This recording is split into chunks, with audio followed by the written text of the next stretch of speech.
countdown for blast off. X minus 5, 4, 3, 2, 1, fire.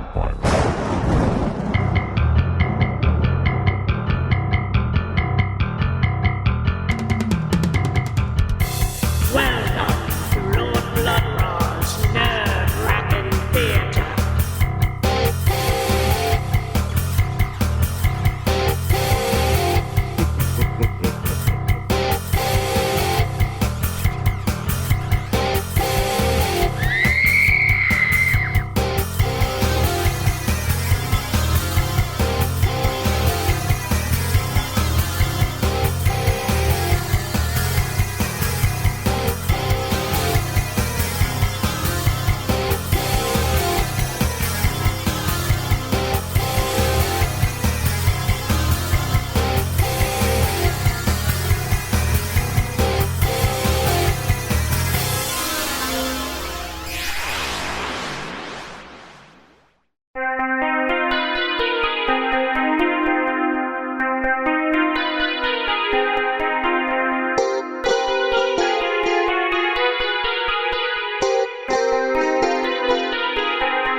My lords and ladies, geeks, geekarellas, geekulas, and geekeritas. I am Lord Blood-Rah, and this is Lord Blood-Rah's Nerve-Wrackin' Theater.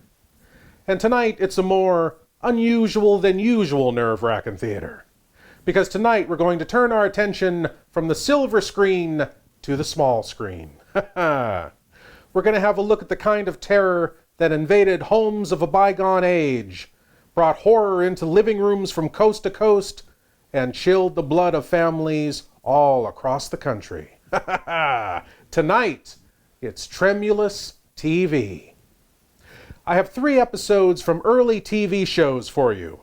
3 short, sharp shocks from pioneering TV series that laid the groundwork for later shows like The Twilight Zone, Outer Limits, Tales from the Crypt, and The Masters of Horror.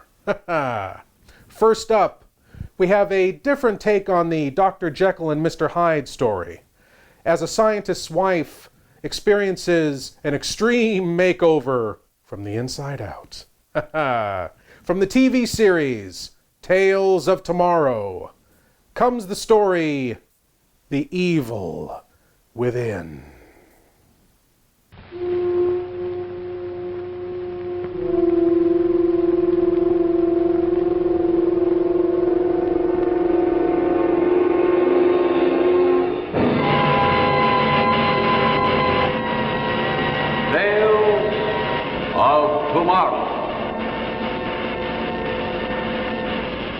Presented by Chrysler, name that makes news in watch bands.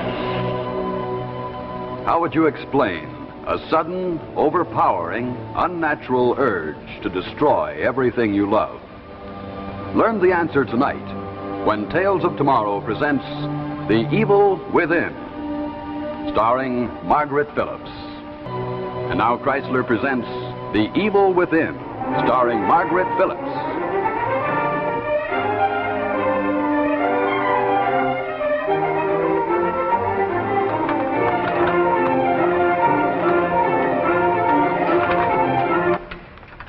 Darling, you're hurt. Careful now. I don't want to spill any of this stuff.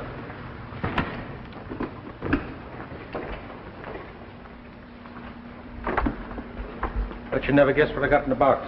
Well, obviously not flowers I have for me. the final perfect serum. I've heard that before, Peter. Yeah, well, this time I proved it beyond any doubt at the laboratory. Really? That's right, and once more I did it within the time limit I set down with the foundation because the 3 years won't be up for a couple of days yet. Peter, you've really finished it all now? No? I gave a shot of this stuff to the monkeys at the lab. You should see how they reacted. Instantly, but instantly, they lost all their behavior controls and their inhibitions, and they were at each other's throats in a matter of minutes. Oh, how nice. We had to put them in separate cages. Well, why did you bring it home with you? Because the refrigerator at the laboratory broke down, and this stuff has to be kept very, very cold. You know something? It's interesting because there's every reason to believe that this will work as well in human beings, too. Now, you know what it does? It goes straight to the glands that affect the emotions, right? And it stimulates these. And when they're stimulated enough, they overpower the mind. And then that unleashes what you might call the evil in a human being. Wouldn't it be better to unleash the good in a person? Oh, don't worry about the good in the person. We'll get to the good in the person. Don't you worry about that. Wait a minute. Whoa. I could have broken the whole thing. Getting the antidote will be much easier, you know. And we'll be able to use it on human beings, too, but not until then, because we don't know how long the effects of this stuff last. Nothing is broken. Had you dinner, Peter? No, but I had a sandwich and a cup of coffee. I made a pie, apple, just the way you like it. And Mickey's going to bring some ice cream from the cease. I'm not hungry, and I thank you very much.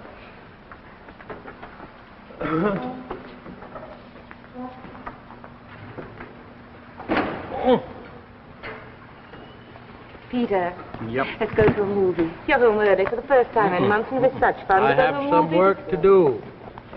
But I thought you'd finished with all of it. I have finished the tough part of it, and there it is. There is the 3 years' work right there, the formula that we searched 3 years to find. And we have to take good care of that. Finding the antidote's going to be much easier. You're going to do that, too? That's right. That's what we're after. Hope it leads us to a serum that will help stabilize the good instincts in people, because that's what we're really after. Then it's going to go on, isn't it? On and on and on. What is? My sitting here with a magazine, eating dinner alone, waiting for you to come home. So tired, you fall asleep without even turning the light on. Oh, why don't you just go to a movie? Alone? Like a widow? I might as well be one, right? Annie, if this thing works out, then we'll have all the money we need and we can get anything we want. But no husband. I'd still be married to a man who isn't a husband. What kind of a wife does that make me, Peter? Can't you even listen to me? I'm listening to you. But haven't you got anything to say to me? Yes. I have something to say to you. I couldn't have done it without you. If you've been any different, you've been less kind or understanding, I could never done it. And I'm going to need much more of that. Oh, I know, but I get so tired of it. And now I thought you were all finished, but no. It's going to go on until I'll be too old or to care or to know any differently. I'm going to be completely destroyed by you. Oh, and it's such an ugly, hateful experiment. This is the first part. 3 years. This is the first part. Annie, I am going to take a walk. Oh, good. Then I come with you, Peter. No, because I have to do some very, very scientific thinking. You understand? Yes, I understand. Now we can't even go for a walk together.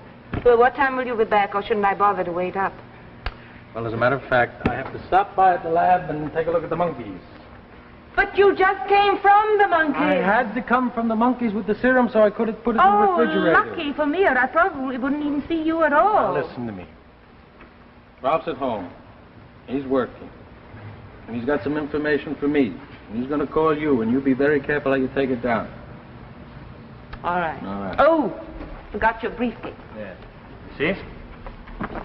See how much I depend upon you, madam? Bye. Bye.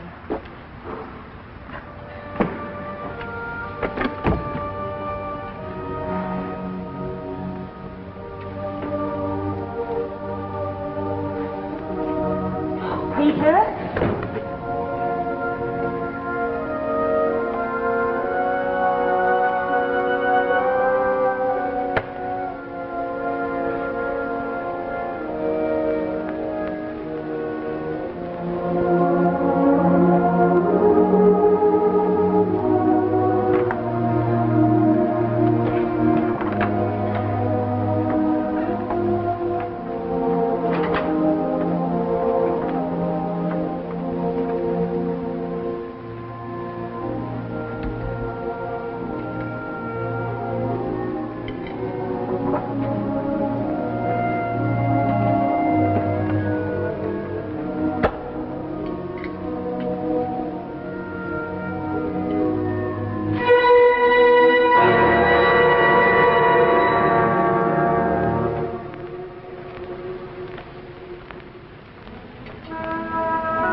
Hello?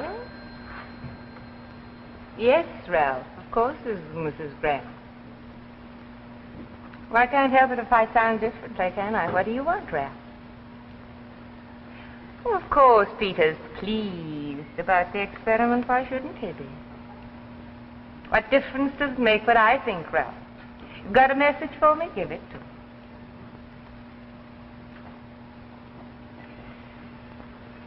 How long is this message going to take? I haven't got all night. No, I'm feeling fine. But it's such a bore. As a matter of fact, I've just decided.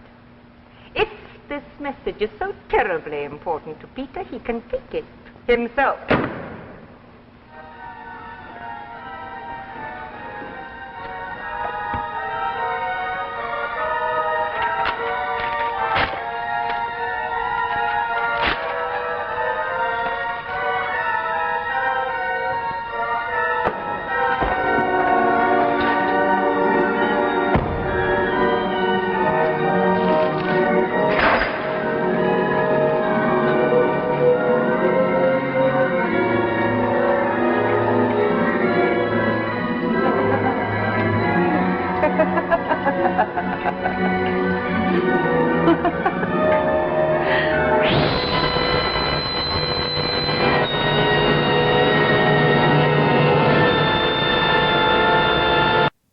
Wow, that stuff is dangerous, and it works fast. It's so dangerous, and it works so fast, that it probably should be kept in a lead-lined, hermetically sealed, leak-proof container with big red neon labels all over it that say, "Warning, do not store this in your refrigerator above your wife's homemade apple pie." You know, just saying. Anyway, the star of tonight's episode is listed as Margaret Phillips, who had a nice little career for herself doing mostly television dramas. But Peter the Scientist is played by one of the great character actors of all time, Mr. Rod Steiger, seen here very early on in his career. Probably best known to horror and science fiction fans as the Illustrated Man from the 1969 film based on the Ray Bradbury book, and, of course, as Father Delaney from the 1979 horror staple, The Amityville Horror. And in our next segment, we're going to see another young star very early in his career who went on to better things for a sadly short time. We'll be back after this.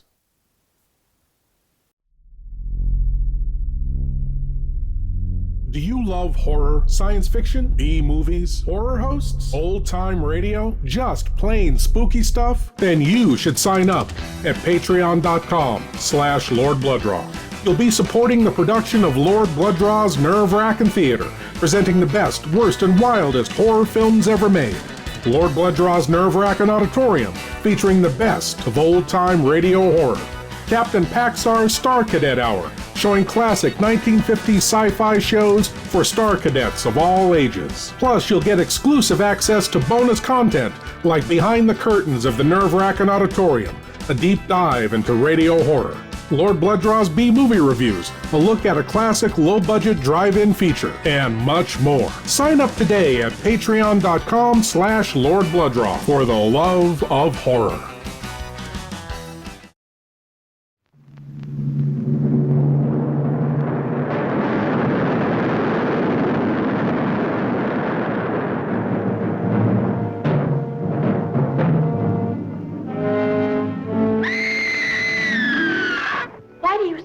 There were no reports about this thing until 1946. What could have happened then to start the stories? 1946? Well, the bikini underwater experiments were set off then. Maybe that started something. Deep down in the strange, lurid, murky depths of the Pacific are fantastic, horribly grotesque creatures of the sea that challenge man's courage as no earthly creatures can. Science knows some of the answers, but not all. And among science's unknowns is the strange identity of the living monster from the ocean floor. How'd he get out of suit? No man gets through that.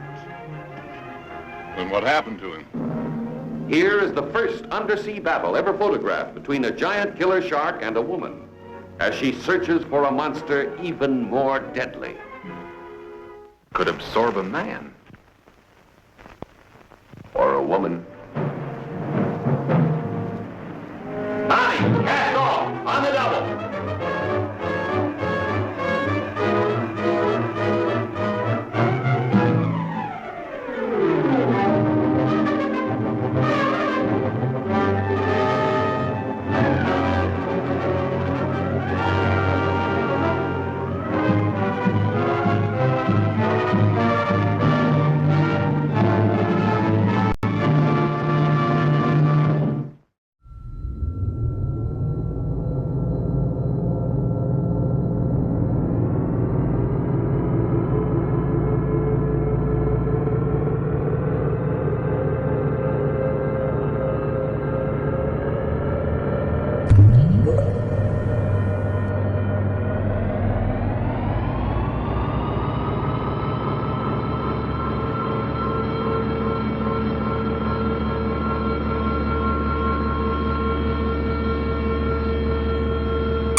Fool humans! I, Gordrizzle, the Unkind, am watching your ridiculous world from a distance of 12 million years, and I see that you fool humans have not obeyed any of my commands!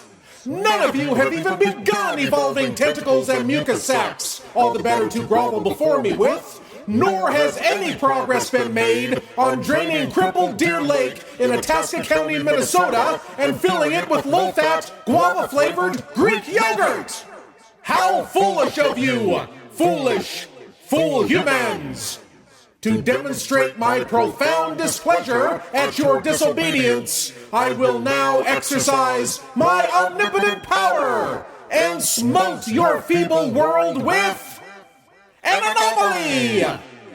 From this moment on, in spite of any logic or reason, time will perceptibly slow down during the times you designate Friday afternoon. Minutes will creep by slowly, hour upon hour, while you wait in agony for that time you fool humans call the weekend! Take that, slothful fool humans!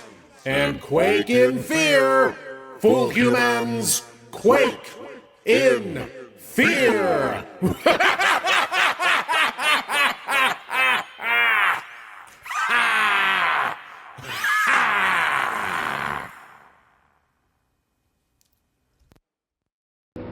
And now back to our story, The Evil Within, starring Margaret Phillips.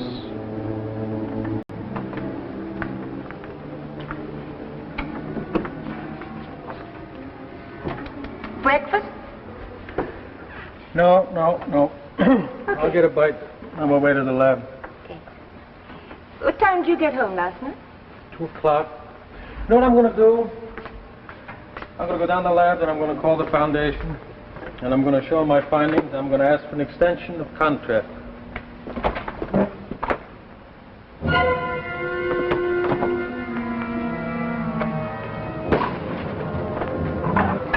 It's all my fault, Peter.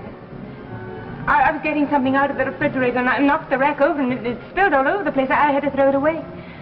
Well, I was so terribly upset because I knew you would be upset and I knew you'd be tired when you came home and I knew there was nothing you could do about it in the middle of the night anyway. Oh, please, Peter, say it's all right. It's all right. It's fine. Well, what will you do? You were going to use it at the lab? I'll just lose a couple hours of work. I'll have to make some more. Can you? Yeah, I can do it. I got the formula. Oh. I have to make up more anyway to prove my case, so. Oh, I'm so relieved. I didn't sleep all right, all night. Annie, it's all right. Forget it now. Accidents happen.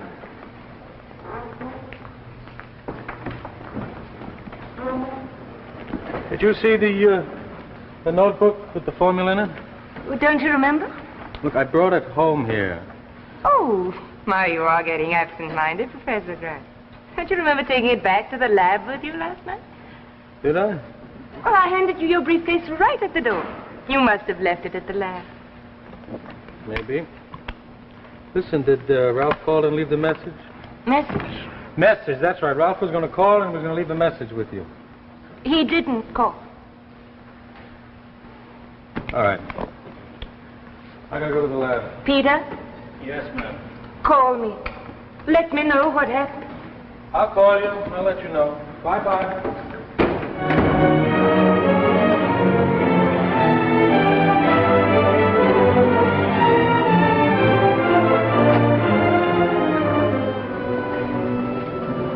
I don't understand. It's really, Ralph, I don't.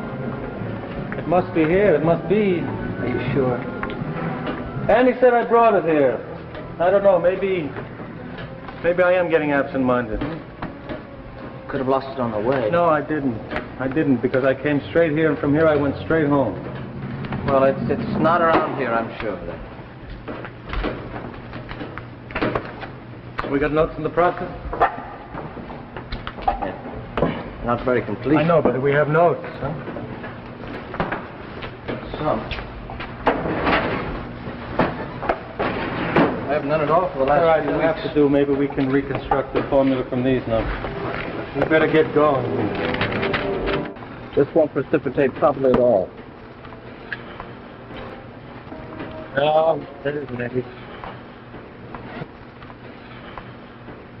You want to try it again? Yeah, sure. Try it again. You know, I think maybe this time. No, look, let's face it. This thing has set us back months and years and days. Did you call me last night? Yes? You did? It's just like we planned. That's strange, because Annie said that you didn't call. No, she sounded strange, upset. When you told me she broke the test tubes. I don't understand. I don't. See, Ralph, Annie has never lied to me before. No, maybe she forgot. Maybe. Maybe, huh? Well. Oh, do you mind if I work a little bit? No, go ahead.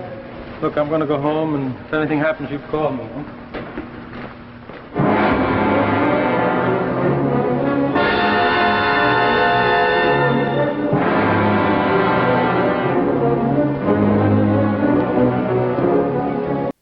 So, did you recognize him? Yes, young Dr. Ralph there was played by none other than James Dean. The personification of cool for an entire generation, who sadly died in a tragic car crash just 2 years after this episode was filmed. So, back to our story. Peter is going home to confront his wife about the odd goings-on. But who will he find there? Good wife Jekyll, or evil hard-hearted Hyde? We'll be back to our story after these mad scientists try to transform your cash into their profits. Old-time radio horror. Experience the subtle magic of old-time radio horror every week with Lord Blood-Rah's nerve-wracking auditorium, chilling audio nightmares from radio classics like Lights Out, The Witch's Tale, Dark Fantasy, and many more. Available on YouTube and most podcast providers. Lord Blood-Rah's nerve-wracking auditorium. Please leave your eyes at the door. You will not need them. Dance, baby, dance, come and dance with me. Hear the beat of the pounding sea. Ride, baby, ride, come and ride with me. Let your feet go easy. What do you make of this? Where does the other end go? It dumps into the ocean. It looks exactly like the South American Fantigua fish. I hope you can take one alive, Sheriff. I still believe that a human clawed that girl to death. A Beach Girls and the Monster. Starring John Hall, Sue Casey, and the glamorous Watusi dancing girls from Hollywood's famed Whiskey A Go-Go nightclub.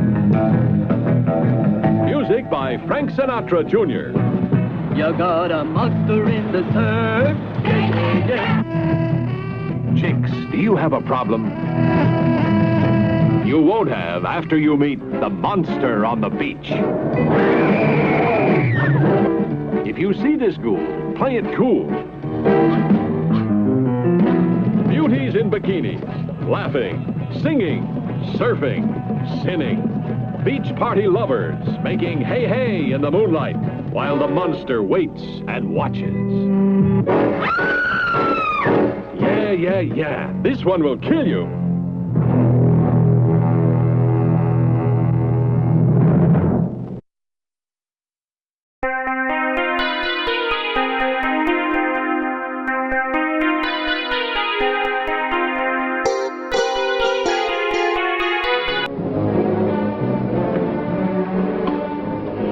Peter, you're home early again. New earrings. I treated myself, hope you don't mind. What happened to the lad today? Oh, Peter, don't look so unhappy. Life is going to be so much better from now on. Oh, I almost forgot. I had to make a phone call. The phone working all right? Fine. What? Because Ralph said he called and you said he didn't. Oh, of course he'd say that. He was supposed to call, wasn't he? Tell me more about what happened to the I want to know more about what happened last night. Oh, such curiosity about me all of a sudden. Well, I took a bath Come on, and I washed you know what my I hair. mean now. No, I don't. Come, you're lying to me, please. What doesn't my hair look I'm like? not interested in your hair. I want to know about the phone call. Oh, not that again. Again and again and again. Don't shout. I'll shout till you tell me why. All right. Well, go on. Well, Oh, go on. he said such terrible things about you. I didn't want to tell you. I don't believe that. Then stop asking me. Will you please? All right. He called. I hung up on him. Why? Because I wanted to. I've always wanted to. I poured your serum down the drain. I burned your precious formula.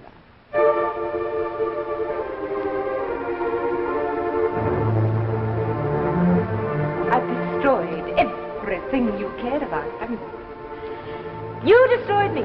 And now we're even. You either hate me or you're insane. Insane? Oh, no, not I, but you are. Giving up. Do you understand, Annie? It'll take me months to get back where I was. Yes, you do. Your contract with the foundation is up in a few days.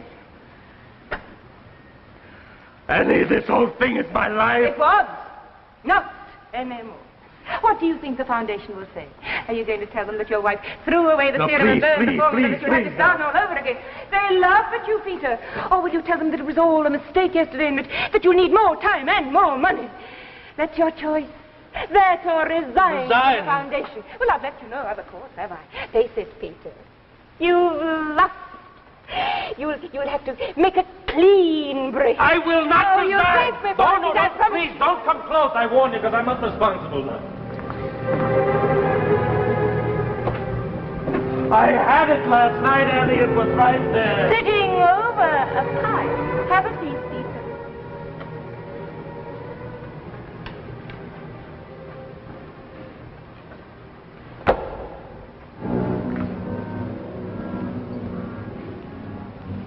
You eat any of this?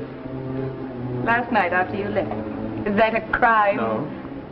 Don't you understand that you've taken the serum? The serum spilled into the pie and it changed you? Peter. Annie, please don't laugh at me. This is a very serious thing. You don't know what you're saying or what you're doing or anything. Please understand one thing. You cannot damage me or ruin my career. I can have what's left in the pie. I can have it analyzed and get the formula back. Please. Annie, don't worry. We'll get the antidote and then you'll be yourself again. But I don't want to be. I hate that other woman. You don't know what you're saying. But I do. She was a fool. I promised myself to destroy you. The way you destroyed me. Now I will. Annie, you're not gonna murder me. You? Oh, of course not. I killed myself. And I'll be on your conscience for the rest of your life. No, don't move, Pete. Annie, please put down the knife. I'd sooner be dead. All right. I give it up. The whole career, I give it up. I don't believe you. I give you my word of honor. If you'll give me your word of honor to put the knife down. You are a coward. I'm not a coward. I love you. Really. And I swear I'll go on loving you for the rest of my life. Good. It'll be that much worse for you. Well, you'd better answer it, Peter. Oh, go on. No, I won't do anything while you're away. I have time to enjoy myself.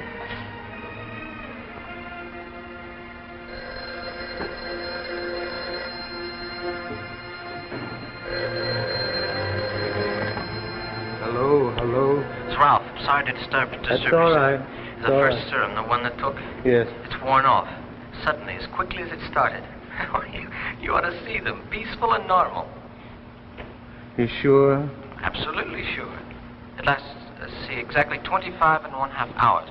Now we gave it to them at 7 o'clock. It wore off at 25 and a half. 8:30. 25. And he took it about 8. If I was sure, if I knew what time, maybe just 15 minutes, maybe, just 15. And maybe everything will be all right. What's that? Huh? What'd you say? I didn't hear. No, Ralph, nothing. Thank you. Bye.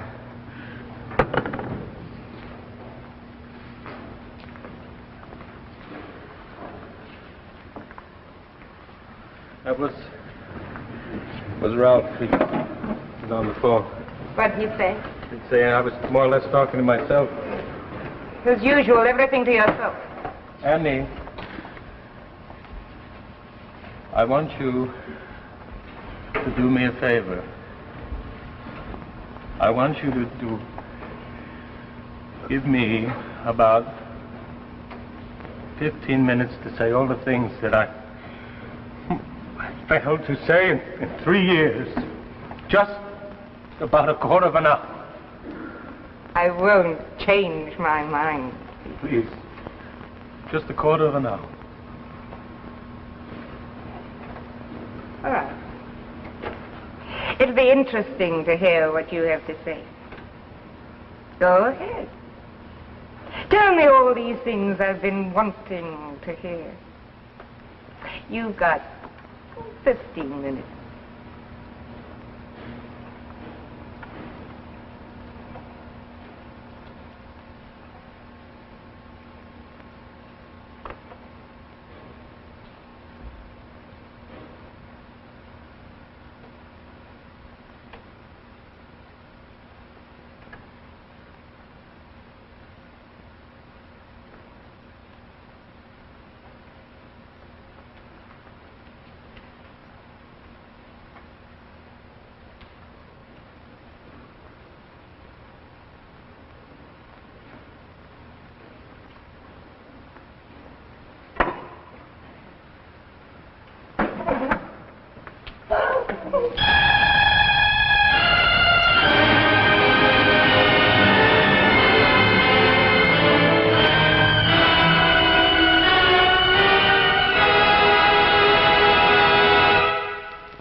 Attention, Star Cadets! This is Captain Paxar of the Interdimensional Peace Force speaking. All Star Cadets are ordered to report every Saturday morning at 9 a.m. Earth Pacific Standard Time to these internet coordinates, where you will be sent on a daring mission through time, space, and alternate dimensions, alongside such classic retro sci-fi heroes as Flash Gordon, Captain Zero, Tom Corbett, Space Cadet, Space Angel, and many others. Again, report to these internet coordinates every Saturday morning at 9 a.m. Earth Pacific Standard Time for Captain Paxar's Star Cadet Hour. And always remember, Star Cadets, keep the peace.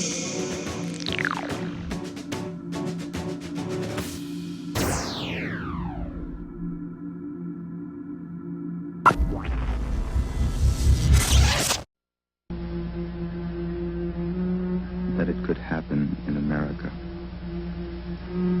That it could happen now. That it could ever happen to me.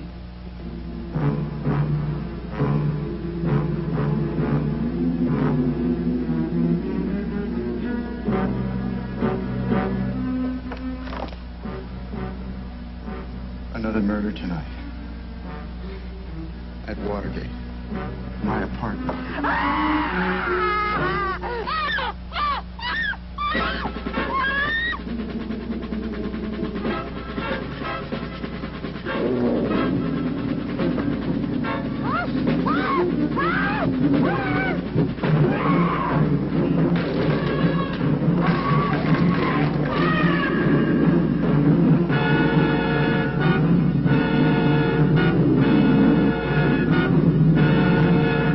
You must issue the order that he be taken alive.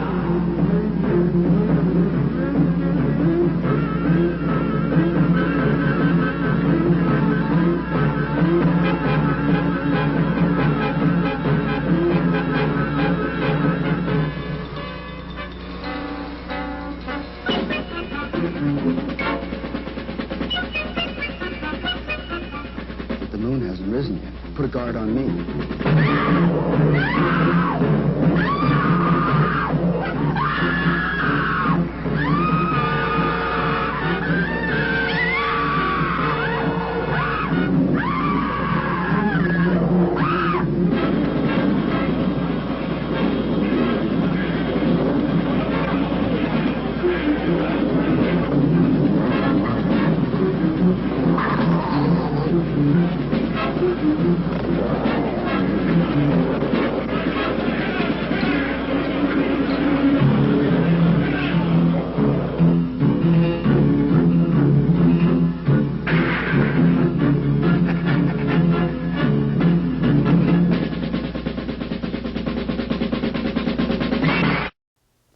So let me get this straight.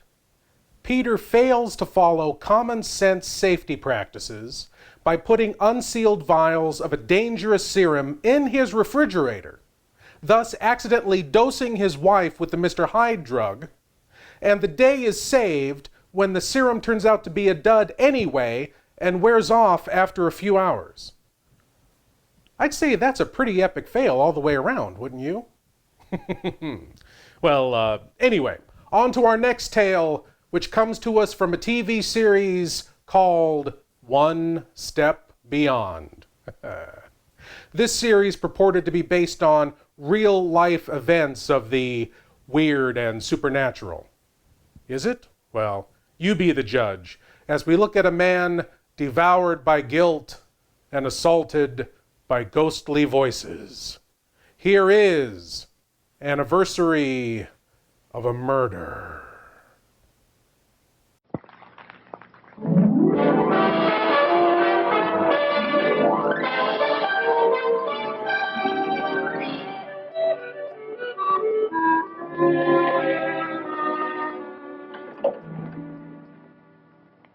Sidney Productions Incorporated, Silverman and Silverman, Sims, Gerald. 4205. It's the beginning of another business day in the city, 9:30. But for Mr. Sims, time as we know it is about to stop. In a few moments, he will be hurled back into the dark abyss of the past, where every moment is an eternity. Mr. Sims is about to penetrate the psychic barrier. Now, for this journey, no passport is required, no visa, In Mr. Sims's case, he already has what he needs. A guilty conscience.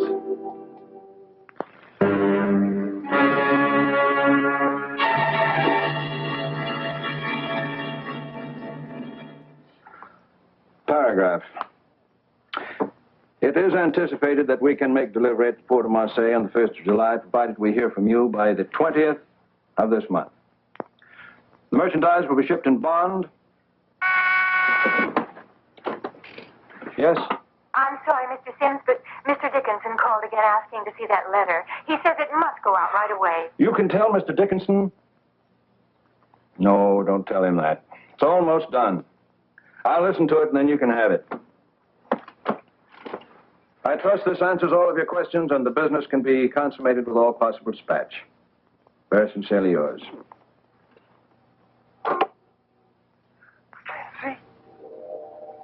I can't see. It's all black.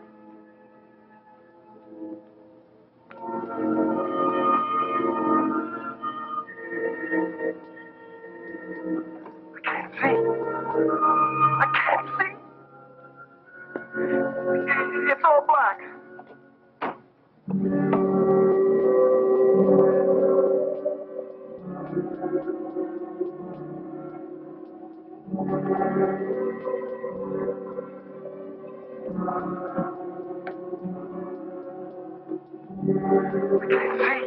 I can't see. It's all black.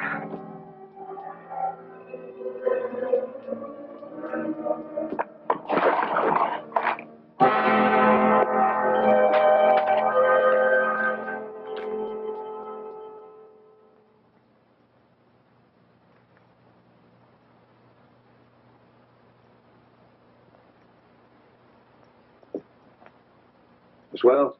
Yes, sir? Come in here, please. Yes, sir? Miss Wells, who's been fooling with my dictaphone? Well, the dictaphone, no one. Is it broken? Who can get in here? Who has a key? I have one, the cleaning woman. Perhaps I can fix it. No, don't touch it. Or maybe a new record. No, never mind. If you would like to dictate No, to later, me, later, Miss Wells. But Mr. Dickinson No, is waiting. please, Miss Wells, just leave me alone. Yes, sir.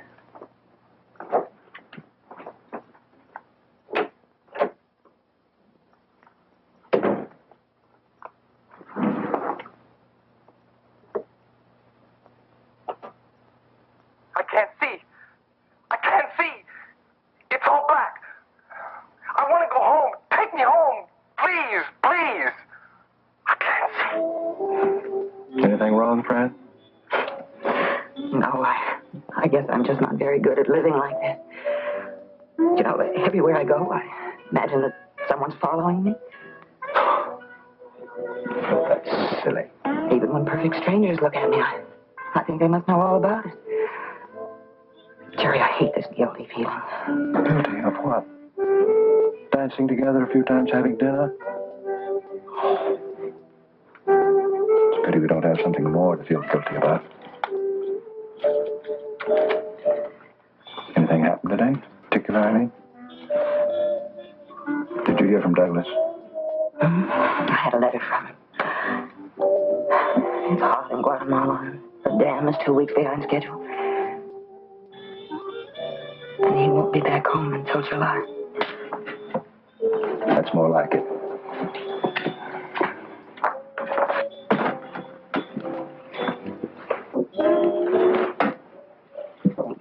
Things out for it.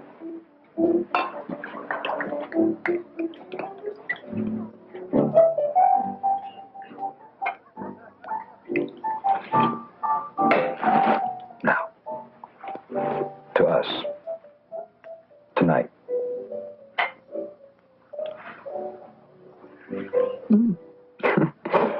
Well, now, what little white lie did you tell Janet tonight? Tonight, you're a very important buyer of farm machinery from Istanbul. You're dark and swarthy. You drink large amounts of some poisonous liquor. Your name's Mr. Ataturk. Ataturk? Oh, no. That's even worse than it was last week. Who was I then? Oh, I was Derek Highland Hyde, Esquire, going on 78 and terribly interested in sick room supplies, right? Right. Oh. Jerry, this is awful. How awful? They have to act like thieves, stealing every minute, every hour. Sitting in dark corners and out-of-the-way places. Wondering how long it will be until what we feel for each other isn't a secret any longer. Jerry isn't getting any easier either. I know. It's the same for me. There's nothing we can do about it. There's no way out, is there? Well, if it isn't good old Jerry Sims. Hello, Tom. Well, what a break running into you. Saves me a dime. I was going to call you. Just got into town with some of the boys for a meeting. Mr. Sims, I presume? Didn't know old Jerry had such a good eye. Just don't stand there, Jerry. Introduce her. Friend, this is Tom Cruikshank, an old friend of mine from Chicago. Yeah, an old friend who's going to buy us all a great big drink. Oh, no, Tom, thanks. Well, no, we can't. We have a dinner date. In fact, we're late now. Call me tomorrow, huh? Oh, one for the road. No, we really mustn't. Thanks. It's good to see you, though, huh? Give us a rain check. Ha ha! Got caught, didn't you? Guiltily slinking away like that when a friend just comes up to say hi? Feeling pretty guilty, aren't you? Well, before the night's over, you'll have plenty more to feel guilty about. Oh, and speaking of guilt, here are some commercials. Sorry about that. Hello, I'm Santa, and it's that time of year again. Time to shop at LordBlood-Rah.com for DVDs, T-shirts, coffee mugs, minifigures. You've heard of Elf on the Shelf. Now you can have Blood-Rah in the coleslaw, or Blood-Rah on your grandpa, or Blood-Rah in a bear's paw.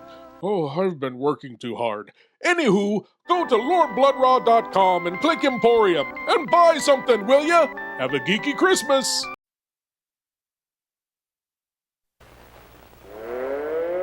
Instructions are to prepare for an attack by an unknown enemy.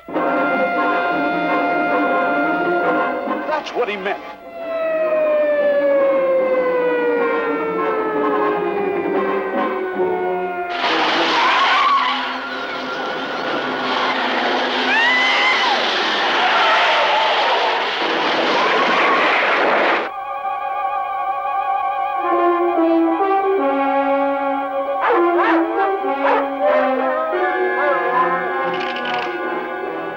You are, anyway. Answer me, or I destroy you. Stop.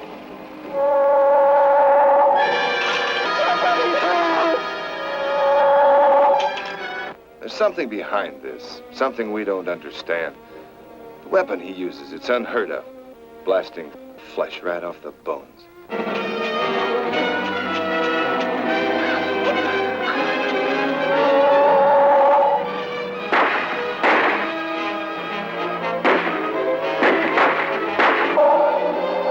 Master control to fleet, set flight pattern to -.08. Increase speed. They're coming right at us! Get down inside the cave!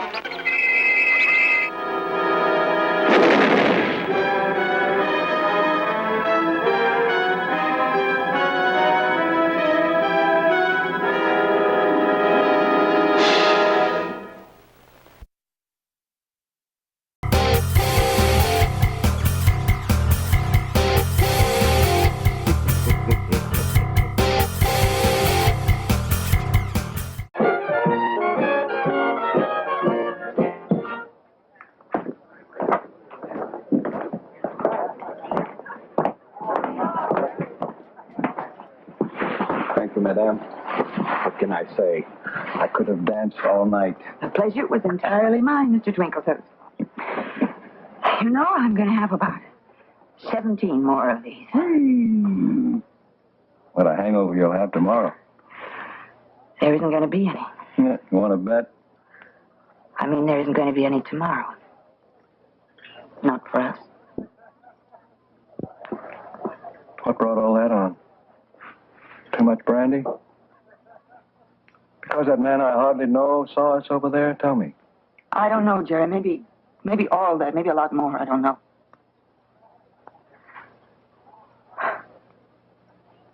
My father was a very good gambler, you know. And he used to say to me, honey, play it smart. Quit while you're ahead. Well, that's what I'm going to do. It isn't going to be easy, Jerry. I'm a little weak where you're concerned. But I'm going to do it, and you're going to have to help me. Help you? By forgetting me, by not calling me. Just erase me. That's impossible. I can't do that. Neither can you. Turn love on and off like that. But, Jerry, we're ahead. Let's leave it there. Before anything sordid happens, I want you to give your marriage another chance.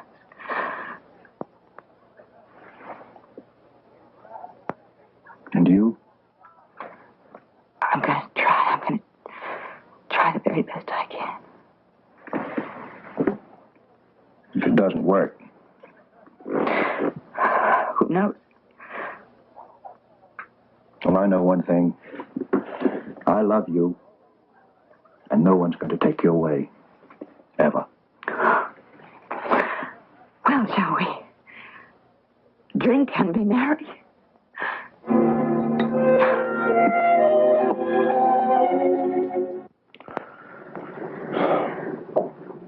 Honey, I'm way over here, all alone. I don't like it that way. Please, Jerry, don't make it any harder for me. Okay, I'll bring you over here.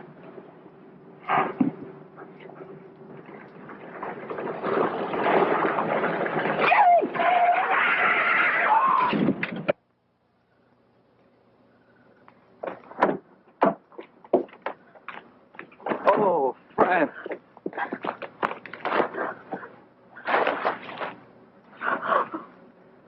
I can't see. I can't see. It's all black. I want to go home. Take me home, please. Please.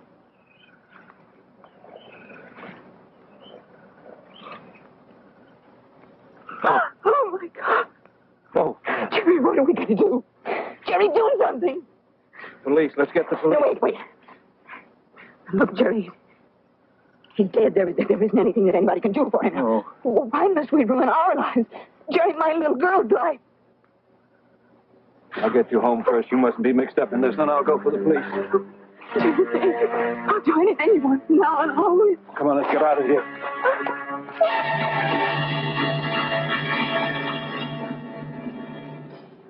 His mother. Oh, Jerry, his mother will be waiting for it. His poor mother. Oh, Jerry, what's wrong? We've got to turn around and go back. Whatever happens, I'll face it with you. I was as much to blame as you were. We've got to turn around and go back. Jerry, please, God, do not listen to me. Don't you hear me? I heard you the first time. Now stop it. You're going home. No, I was wrong, Jerry. I can't. Pull yourself together, friend. Pull yourself together, friend. Now, when you get home, I want you to call the doctor. The doctor can't do anything. And you just call him. Tell him you think something's wrong with Jill. Jill? There's anything wrong with Jill. You tell you think she's running a slight fever, you want to know what to do. Already we're beginning to act like criminals. That's what they call an alibi, isn't it? What if the doctor does decide to come over? I don't think he will. Not this late at night, and not unless you break down on the phone. Now, you do what I tell you.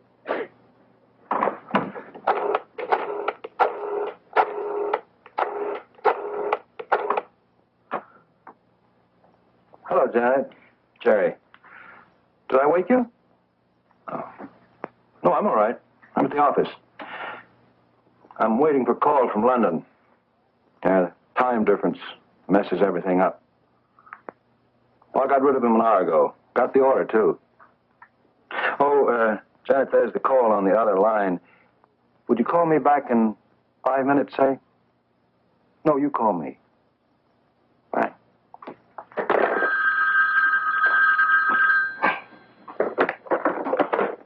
Hello.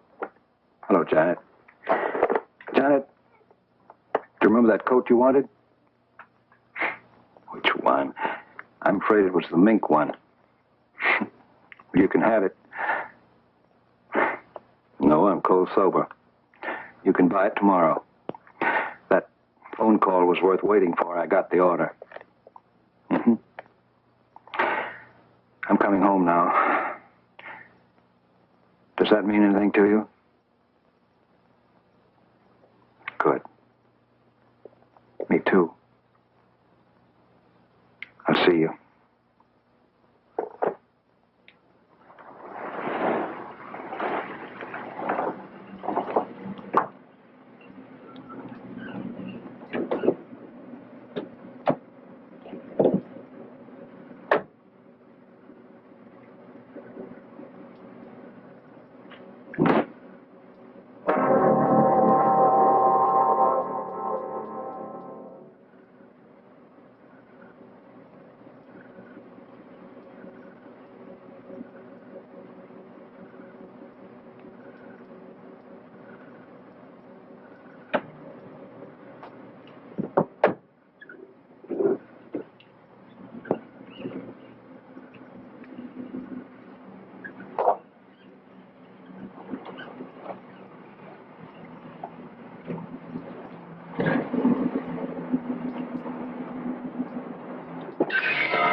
How much Jack you think's in that strong rock?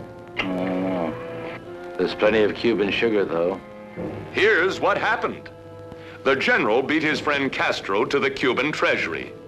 The strongbox is now on this boat. So are a deported American gangster and his moll. And lurking in the depths is the creature from the haunted sea. You're a crazy mixed-up kid. I am perfectly adjusted to my life of crime. Don't worry, Mary Bell. I'll save you.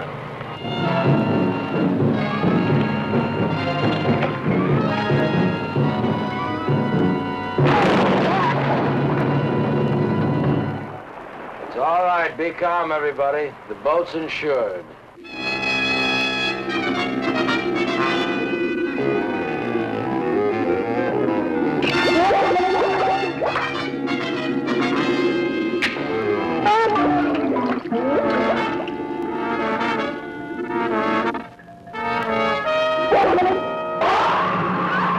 Beware. The creature from the haunted sea.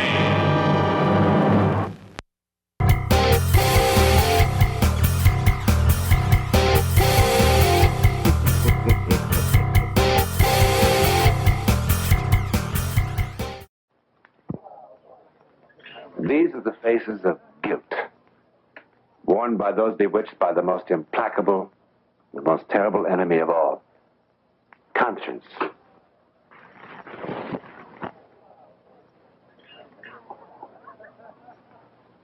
For Gerald Sims and Francis Hiller, it was the longest year of their lives. Now when they meet, they have only one thing to talk about. Jerry, I can't stand it. Francis, believe me, it's over.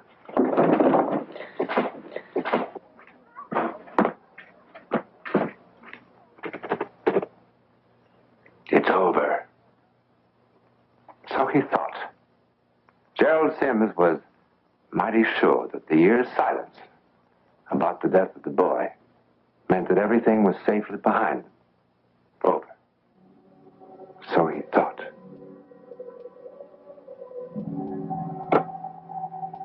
I can't see. I can't see. It's so black. I want to go home.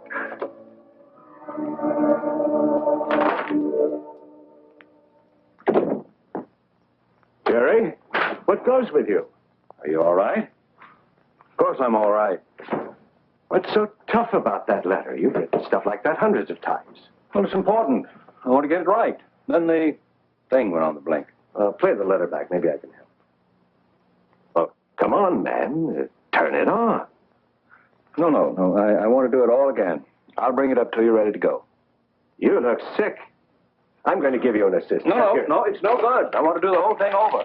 You're acting like a guilty bank teller when an examiner shows up. You need a doctor or something? I've told you I'm all right. Just give me an hour. I promise I'll have it. Well, have it your way. And have it in an hour. Miss Wells? Yes, sir? Get me another record, please, for the dictaphone. Oh, I'm sorry, sir. I'll put it on for you. No. Just give it to me. I'll do it. Thank you. Thank you, Miss Wells.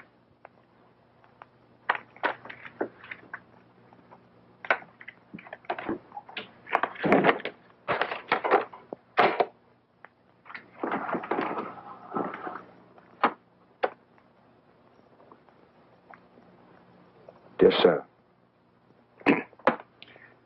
Dear sir.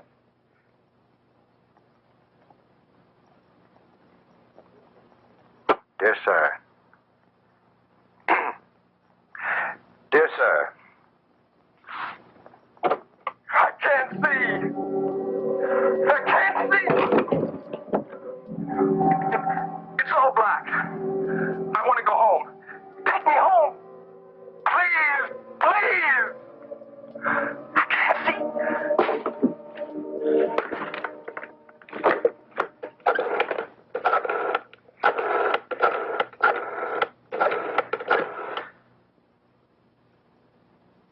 Mrs. Hiller, please. Where? Thank you.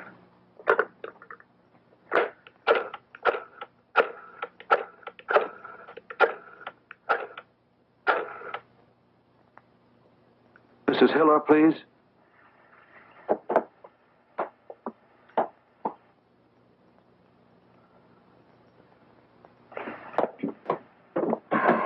Hello? Hello, Fran? Fran, can you hear me? Yes, I can hear you. Fran, listen. Something's happened. Somebody knows. I keep hearing a voice on my dictaphone. It's his voice. It sounds exactly the way his voice sounded that night. Jerry, what's the matter with you? Are you out of your mind? Fran, listen. I've got to see you tonight. You've got to listen to this, too. Maybe I am sick. You must hear it, too. Maybe the voice isn't there at all. Please, Fran, tonight. I'll be there. Goodbye. Thank you.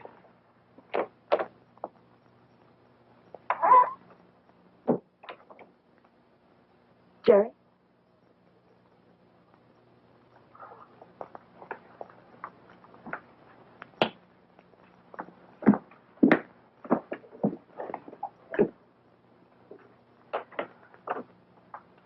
I can't see. I can't see. It's all black. I want to go home. Take me home. Please, please. I can't see. I can't see. It's all black. I want to go home. Take me home. Please, please. I can't see. I can't see. It's all black. I want to go home. Take me home. Please, please. I can't see. I can't see. It's all black. I want to go home. Take me home. Please, please. I don't get it, officer. I tell you, he was no ways near me when, for no reason, he goes off the road. I don't know, maybe it was one of those optical illusions. Optical illusion. That's possible. It's possible. A few hours ago, Mrs. Frances Hiller walked into the 23rd Precinct station and told the police that she couldn't stand it any longer. She referred, in a near hysterical state, to a voice heard on this dictaphone. The voice of a young man dead for 1 year. The police have already listened to this evidence, and this is what they heard. Dear sir. Dear sir. Dear sir. Dear sir. That's all they heard, despite the tearful claims of Mrs. Hiller. Do you know that conscience is a potent enemy? It has been known to create a voice of its own, a voice of doom, heard usually only by the guilty. However, psychic phenomena offers many reported instances of an apparitional manifestation, wherein the victim has appeared to the guilty long after the event. Now, isn't it possible that in the case of the guilty, in mind and heart, that they could also receive an auditory manifestation? In this case, a voice from beyond the grave. Is it possible?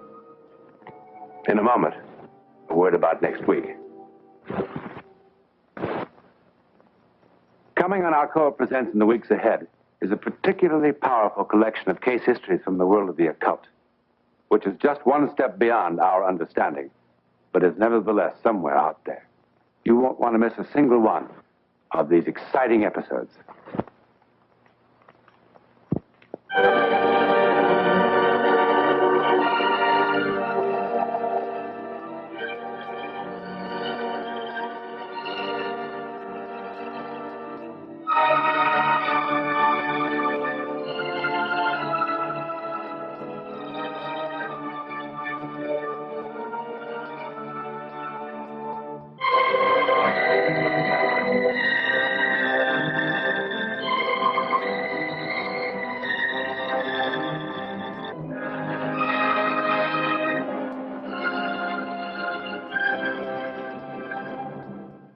So, did it happen?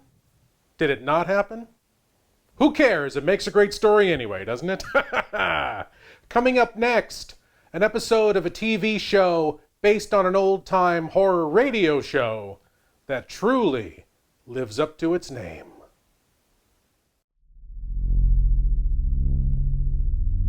Do you love horror, science fiction, B-movies, horror hosts, old-time radio, just plain spooky stuff? Then you should sign up at patreon.com/Lord Blood-Rah. You'll be supporting the production of Lord Blood-Rah's Wrackin Theater, presenting the best, worst, and wildest horror films ever made. Lord Blood-Rah's Wrackin Auditorium, featuring the best of old-time radio horror. Captain Paxar's Star Cadet Hour, showing classic 1950s sci-fi shows for Star Cadets of all ages. Plus, you'll get exclusive access to bonus content like Behind the Curtains of the Wrackin Auditorium, a deep dive into radio horror.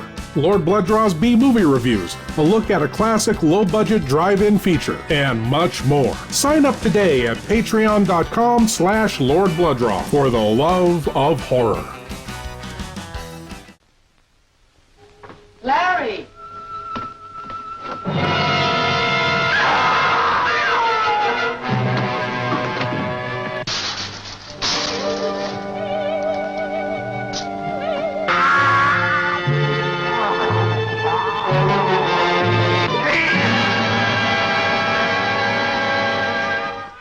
From the exotic geisha houses of Tokyo to the back alleys of the Ginza Strip comes the terrifying news of a fiendish creature that threatens to destroy all who stand in his way. This is the frightening story of an American reporter in Tokyo who unwittingly became the victim of a shocking scientific experiment that turned him into a horrible mutant, half man, half monster, the Manster.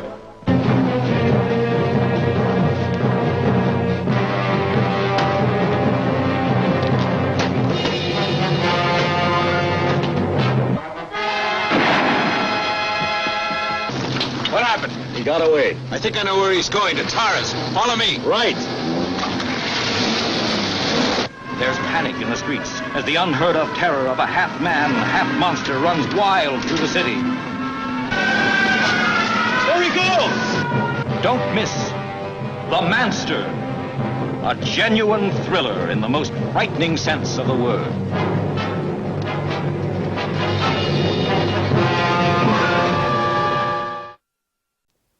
My lords and ladies, Next, we have an episode from a TV series that was an offshoot from a very popular old-time radio series. And that series was Suspense. I myself have hosted many episodes of Suspense on my weekly podcast, Lord Blood-Rah's Nerve-Wrackin Auditorium, in which I host the best of the old-time horror and science fiction radio shows. You can find that podcast on iTunes, on the Drunken Zombie Podcasting Network, or at drunkenzombie.com. But tonight, we have an episode of the TV series Suspense. This tale is about a cataleptic gentleman who has a very, very unlucky night. My lords and ladies, without further ado, I present to you the Suspense episode entitled Dead Earnest.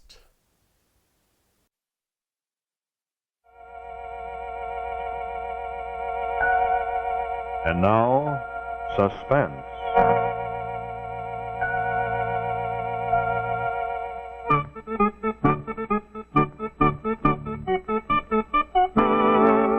Your host tonight on the Autolite Theater is the maker of the famous Autolite Stay Full battery, the battery that needs water only 3 times a year in normal car use. From bumper to tail light, Autolite makes over 400 products for cars and trucks. Spark plugs, bumpers, hubcaps, headlights, radiator grills, batteries, wire and cable, ignition systems, speedometers, instruments, tail lights, and many more. So remember, from bumper to tail light, you're always right with Autolite.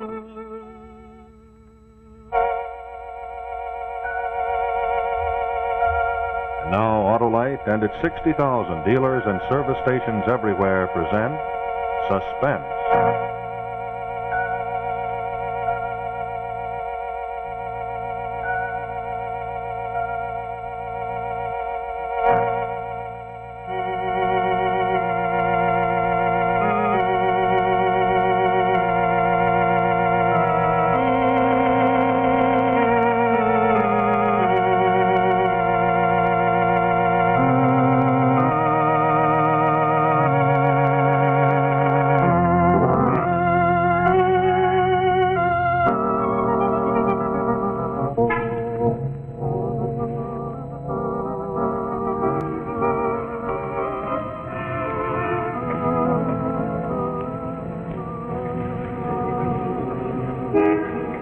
You'll have to hurry. It's got to begin soon. One Lowe's, please. Oh, I see. Here you are. 35. Did you want this at your change? Thank Yes, you. that's right. Here you are, honey. Newsreel, sports short, travelogue, Bugs Bunny, and a double feature. Time you get out, you'll have a double chin. I bet my double feature won't last any longer than your double header. Last time you went to Ebbetsfield, the dinner was ruined. Oh. Well, enjoy yourself. Ernest, you are wearing your disc, aren't you? Yes, dear. And the letter. Right here. And in my best handwriting, please open and read. It should be pinned to your pocket. You might lose it. You know, you always take off your coat at a ball game. You are a fussy old hen. Well, I can't help worrying about you whenever you're out of my sight. Well, I wish you wouldn't. You perpetually remind me of my affliction. I'm sorry, Ernest, but I can't help it. Because every time you get excited, you're so likely to get an attack. Well, darling, I'm not going to get excited. It'll probably be a very dull game. DeRocher isn't with the Dodgers anymore. Now you go on in. Have a good romantic fling with Dennis Morgan. All right. Have a good game.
that later. Guy's out cold. All right, get back and keep moving. Don't stand around like a lot of dick in the office. This ain't a circus. Here, you, beat it over to that front door and call an ambulance. I've got to see something. All right, lady, stop. All right, please. We got to prop him up. We can use his poke. I'm watching that. Now, be gentle. Put him down gently, please. Goodness.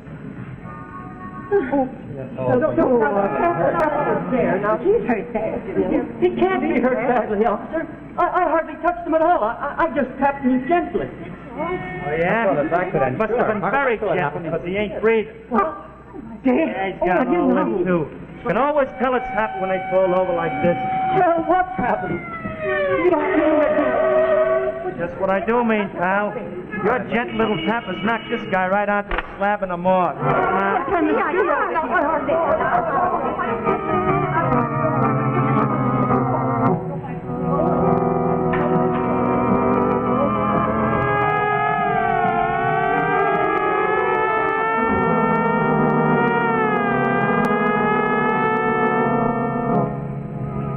Well, the fates seem to have conspired against our friend Earnest.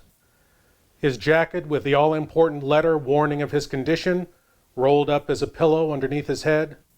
Who knows where that'll end up? The metal warning of his catalepsy kicked into the gutter. By all appearances, Earnest is dead. But will he stay that way?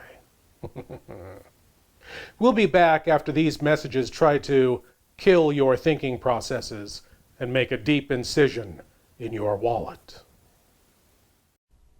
From ancient Genesis to the modern screen, is the name written in blood. Iga! If I could just call you on the phone. The code of the ghost at the sign of the toad. Nobody lives on the Brownsville Road. Thrill to the newest recording star, Archibald Jr. Oh, they scream in this way. See ravishing Marilyn Manning in a thrilling, chilling story.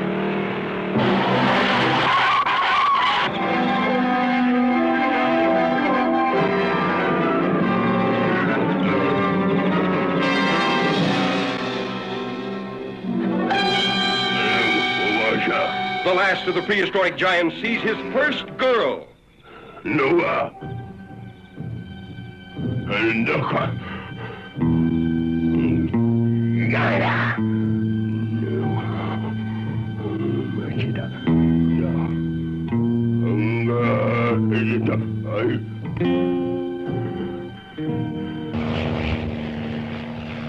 Curious newsmen search deep in giant country for the last of the ancient cavemen.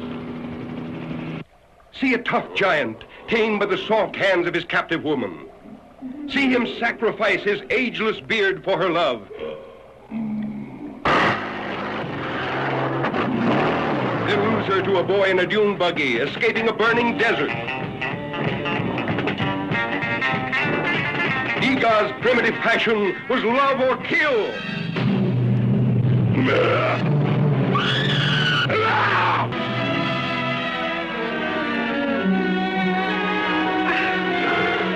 Hear Iga talk, the ancient language of love, used at the beginning of time.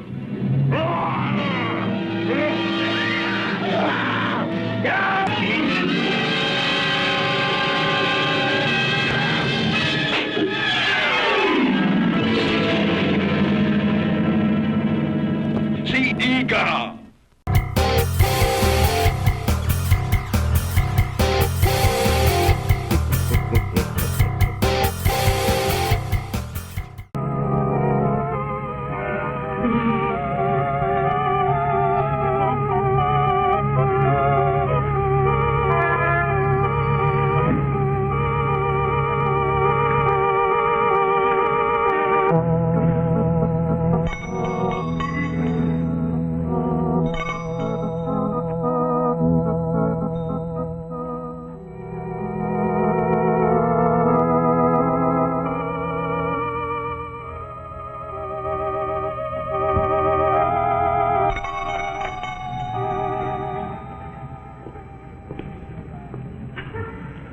place reeks of mothballs. Let's get out. We won't find anything here. Well, we won't if we don't look. Oh, I don't know why I ever married such a determined woman. To bolster your supine character. And what might you be looking for, Miss Wren? Hello. My husband needs a sports jacket, something rather smart. Might I suggest he tries Abercrombie and Fitch's? He would, if he wasn't an actor. The theatre's a discouraging job, like me own. How right you are. Would you believe that my husband's been in 3 plays in the last season and they've only run 2 weeks among them? Well, now he has a chance to do summer stock, and in the very first play he has to be a millionaire in Philadelphia story. That's rubbing it in for sure. Oh, and how? That's why he needs a sports jacket. Actors have to supply their own clothes, you know. Of course, it's very different Look, when you're Fran, I'm sure the gentleman isn't interested in my life story. Now, do you happen to have some kind of a coat that would be suitable for an idle playboy? Well, maybe. There's a grey herringbone over here might fit the bill with a little imagination. Oh. It looks quite possible, hey? After all, millionaires are supposed to be very eccentric. They hate parting with a nickel and love hanging on to old clothes. The one in Philadelphia story doesn't. He's perfectly normal. No, that would take too much imagination. It would strain it a bit. I guess I'll have to spend part of my first week's salary on a new one. Hey, what about this one? Looks hardly worn at all. Sacks, that's not for sale, girlie. Why not? Is it your own? Well, you see, I haven't put it into my stock yet. I picked it up only this morning. In fact, I was just given it the spit and polish when you came in. There's stains on the collar. Red wine, by the looks of them. Oh, I could get them off as well as you. I know all of the tricks. Anyway, they wouldn't show up under footlights. Here, handsome, try it on. Very elegant. You look right out of escort. How much do you want for it? $8, as is. Oh, it's very reasonable. I think I'll take it. You will not. Why, $8 for a horrible old stained bit of junk like that? Here you are. $5, as is. Take it or leave it. Well, seeing your pretty Irish eyes, I won't argue with you. Shall I wrap it up for you? Oh, no, thank you. Besides, you might charge us for the Scotch tape. Thank you very much. Goodbye. Come on. Bye-bye. Hey,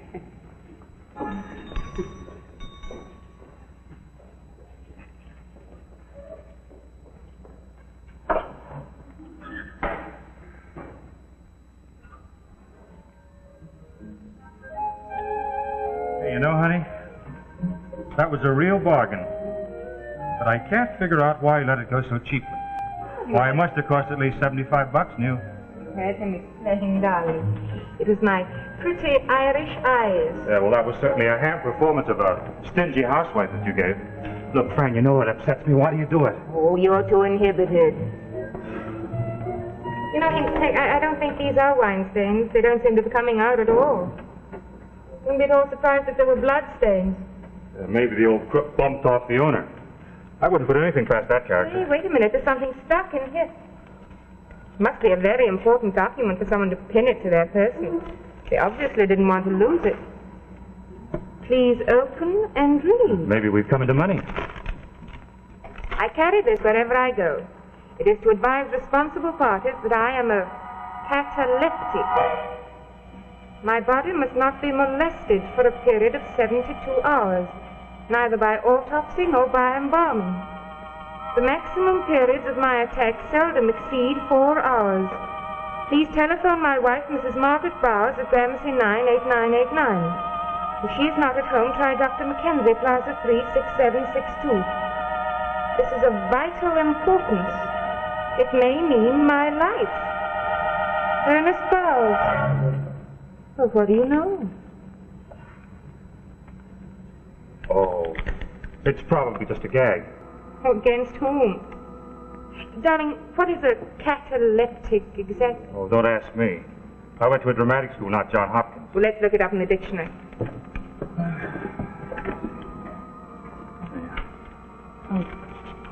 Catacomb, catapal, here we are, catalepsy. A bodily condition marked by suspension of sensation and muscular rigidity. A seizure closely resembling death in all aspects, including the primary stages of rigor mortis. That's a grim thought. Now look, Fran, don't start getting any ideas. The owner probably just forgot to remove the letter when he sold the coat. This doesn't sound like something someone would easily forget. Hey, I wonder if he did sell it to the Irishman. Fran, why shouldn't he have? Well, in the first place, it looks too new. In the second place, there are those spots. And if they are what I think they are, blood, well, then there might have been an accident. Oh, Henry. In that case, I can think of awful things happening. Yes, I know, but don't. Now look, Fran, if the man was injured, he was probably taken to a hospital and treated. Yes, but think. Supposing somehow he got separated from his curtain and then had one of these attacks. Well, they might presume he was dead and perform an autopsy or whatever they do. Well, in that case, the man's been buried for days. The shopkeeper said he'd only just got the coat. Well, then Mrs. Bowers must have sold it after her husband's death. Well, I think I'll telephone her anyway.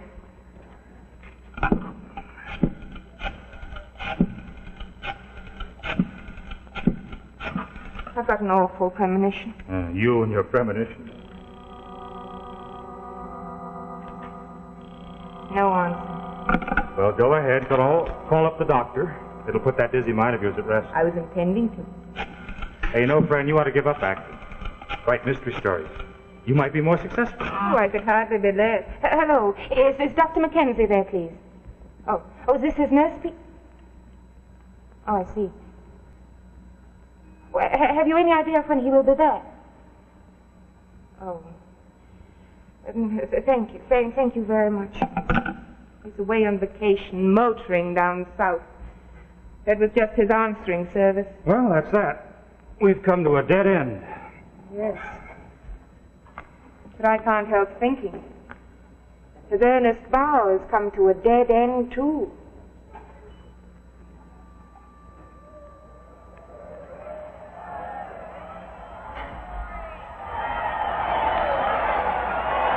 There he goes.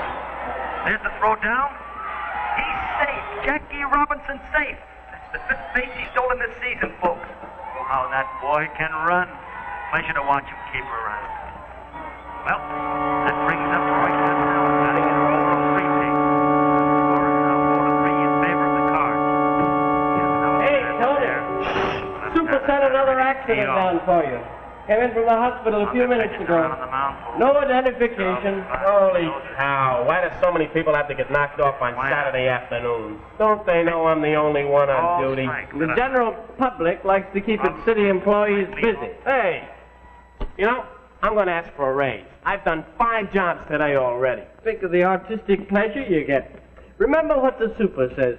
Embalming ain't just hackwork, boys. It's an art. Why, when you get through with the stiff, Tony, it looks more lively than when it was alive. Go lay on a slab.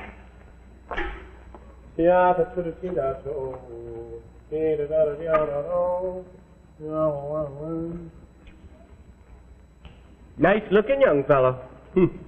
You'll do a beautiful job on him. You'll have to wait. I'm not going to lift a finger until I hear the rest of that ball game. Suit yourself, bud. But the super says you've got to finish this one before you quit for the day.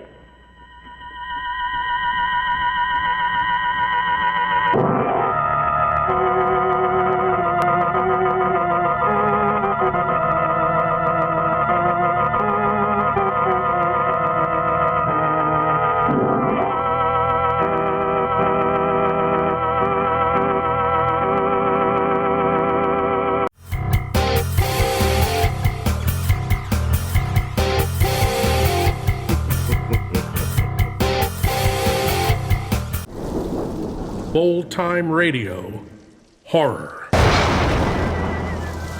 Experience the subtle magic of old-time radio horror every week with Lord Blood-Rah's nerve-wracking auditorium, chilling audio nightmares from radio classics like Lights Out, The Witch's Tale, Dark Fantasy, and many more. Available on YouTube and most podcast providers. Lord Blood-Rah's nerve-wracking auditorium. Please leave your eyes at the door. You will not need them.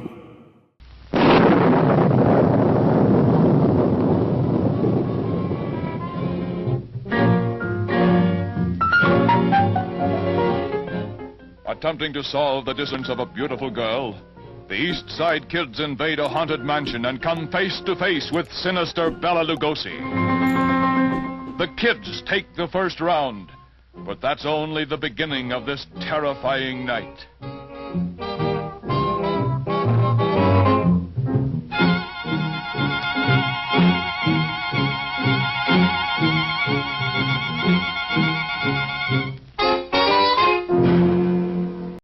So, as we return to our suspense episode, Dead Earnest, our friend is lying on the slab quite alive, awaiting embalming. Can Fran unravel the mystery of that letter warning of catalepsy in time to save him? We'll find out soon, my lords and ladies. Oh, and by the way, if Fran looks rather familiar, it's because she's none other than Margaret Phillips, who starred in our first episode tonight as the female Jekyll and Hyde. Wow, Margaret Phillips got around back then, didn't she? And now let's return to Dead Earnest. Now, continuing this story of suspense, we bring you the second act of Dead Earnest.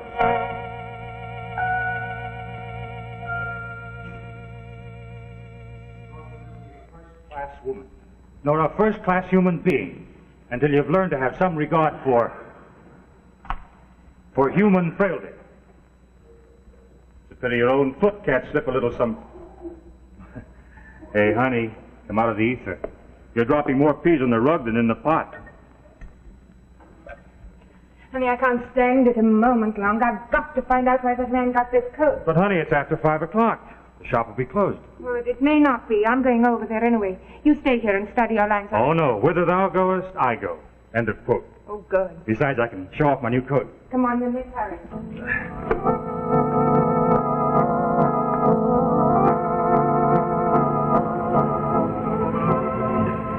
Back in a few minutes. That probably means an hour if I know an Irishman's sense of time. Well, let's go to the drugstore and call up Mrs. Bowers.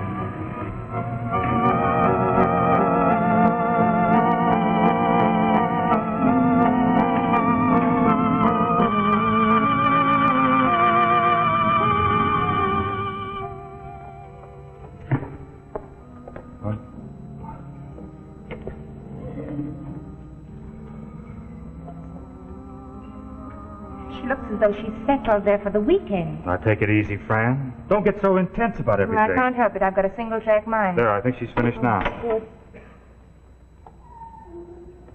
You're an optimist. She's looking for more change. You know, I had an instinct she was a telephone hog. Well, now, relax, Fran. She'll run out of nickels eventually. Well, eventually seems to be now. A break for a change. I'm coming right back. I'll wait for you. And now, look, Fran. Be careful how you handle this thing. Because if your hunch is right, and there is something screwy, why, you might give this Mrs. Bowers an awful shock.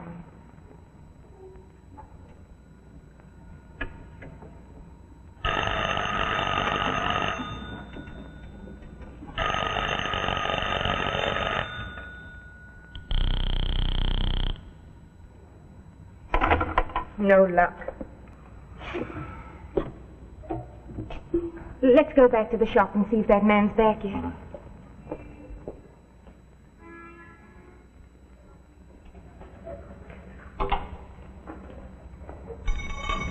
Oh, Mr. Murdoch, I'm so glad you're back. Ah, the young lady with the Irish eyes. And what would you be wanting this time? You sold my husband this jacket this afternoon, remember? Yes, I remember. I practically gave it to the man. It had some stains on it. Sure, I told you that. No, don't tell me you're asking me to take it back. Second-hand goods are not returnable, girlie. No, we don't want to return it. Those were bloodstains. We want to know where you got it. And what business might that be of yours? It may be a matter of life or death. Oh, come on now. You're exaggerating. I'm sure you are not. Well, I don't remember where I got the thing. That's nonsense. Now, look, you told us you picked it up this morning. You must have a very short memory. Hold your horses. What is this? The third degree? I want to know.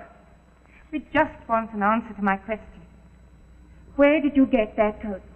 Then you answer me one of my own. Why is it you have to know? There was a letter pinned in the pocket saying that the owner of the coat had attacks, which make him seem to be dead when he's really only in some sort of a trance. Now, sometimes they take unidentified corpses to the morgue where they embalm them and drain all the blood out of them. You wouldn't want that to happen to someone who is alive, would you? Indeed, I would not, my dearie. Devil a bit. I'd never have touched the thing if I'd known there was a curse on it. I'd have left it lying on the street where I found it. You just found it in the street. Well, you see, there was an accident. Now we're getting something. So it was an injured person's coat. Well, now look, how did you get the coat off? They propped his head up on it, and when the ambulance took him away, they just... Where was this and when? After lunch, West 12th Street, opposite Granny's movie theater. Come on, let's go back to the drugstore. For the love of God, don't give me away to the police. Hey, young lady,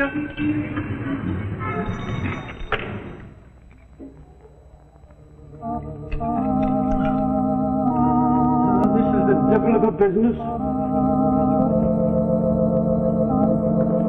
Look up the number of the city morgue while I call Mrs. Bowers.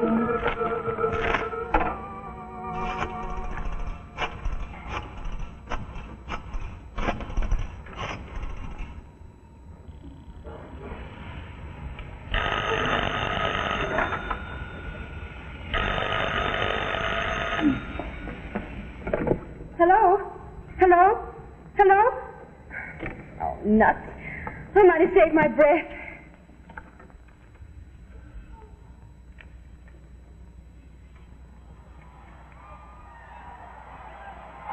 Second game of a doubleheader here at Evans Field, folks. Now I just came through to win the Ultra Hey, Super's gone home. He said you can go home too when you finish that accident. Oh, I haven't even started on it yet. Why don't you work and listen at the same time? Oh, I like to concentrate on my yacht. Hey, what do you say, Al? Stick around and give me a hand, will you? I'll get through that much more quickly. Okay. Don't answer it. If you do the hospital, send me another stiff and I'll be here all night. But Tony, it's my job. Please don't answer it. Okay, I'll leave the receiver off the hook. They'll think it's busy and get tired. Thanks. You're a doll. What do you want me to do? Move the table over here while I get into my mother hubbard.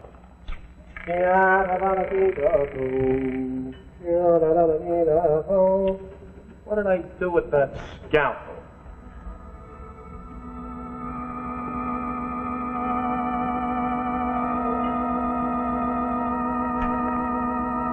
I must try spraying my roses with this stuff. Ought to knock the bugs for a loop. It's that time, my lords and ladies. Assume the position and open your minds wide. It's time for your cranial cavity search.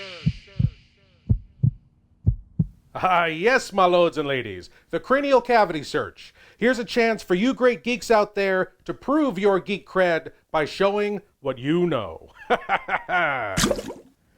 And tonight's cranial cavity search question is: the great horror anthology series, The Twilight Zone, featured many great stars during its original 6-year run.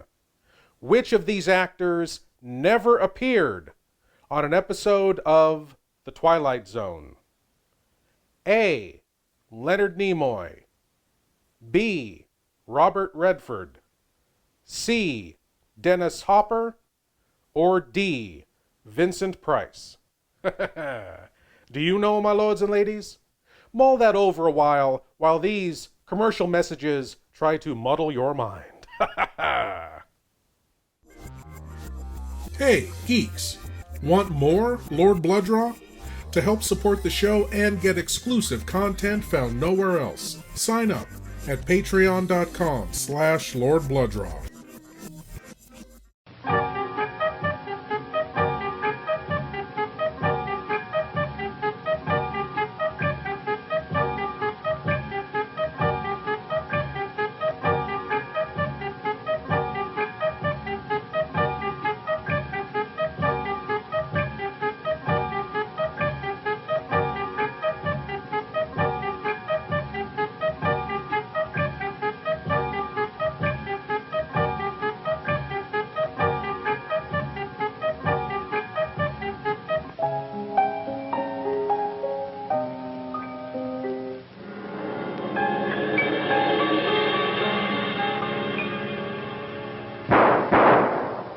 And tonight's cranial cavity search answer is, which star never appeared on the original Twilight Zone?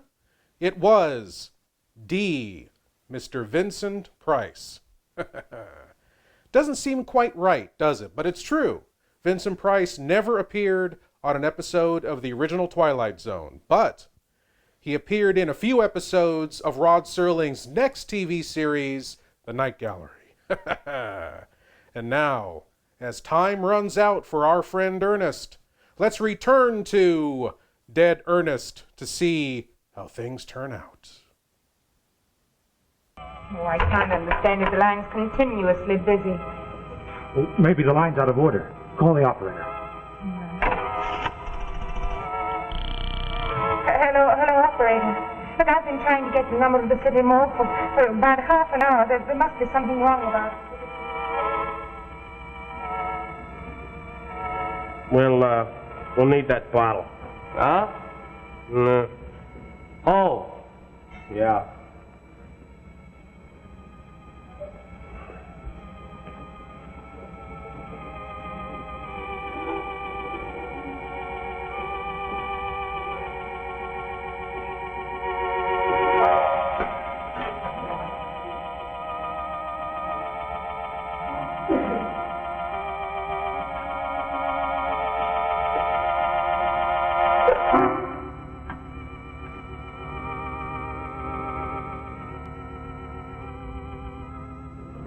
Good boy. Yeah.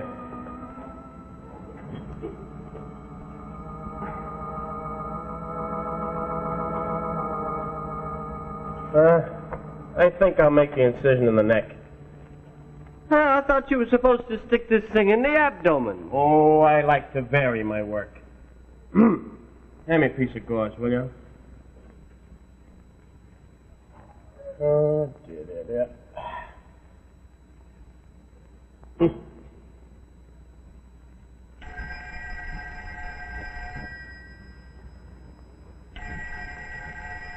Don't answer it. Okay. You know, he didn't have any coat on when they brought him in here, and that's very funny because he doesn't seem like the kind of guy that would be caught dead within his shirt sleeves. I can't see a darn thing. My glasses are all clouded up. Must be steamy in here. Turn the fan on, will you, Al? It's cold and clammy, if you ask me. Funny, you wouldn't think that a little thing like a heart stopping would make a man dead and not alive. My glasses are all clouded up again. I wonder.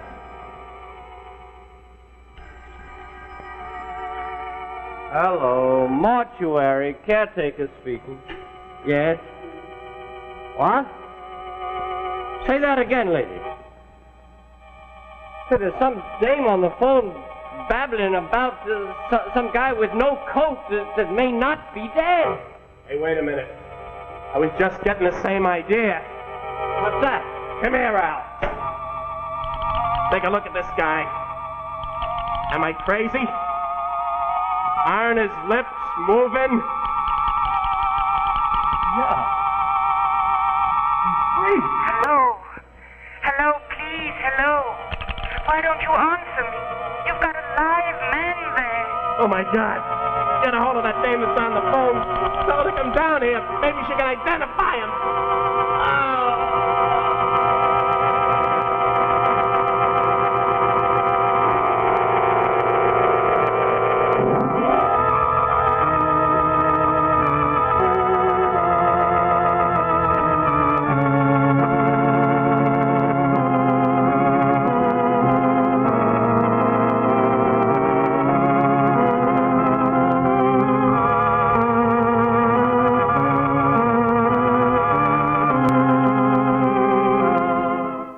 My lords and ladies, I hope you enjoyed our little excursion into the airwaves of the past. I think we're going to have to do it again sometime. But as for next week, I will have another feature-length Frightener for you when we get together again to do whatever this is we do. As always, I am Lord Blood-Rah saying geek out.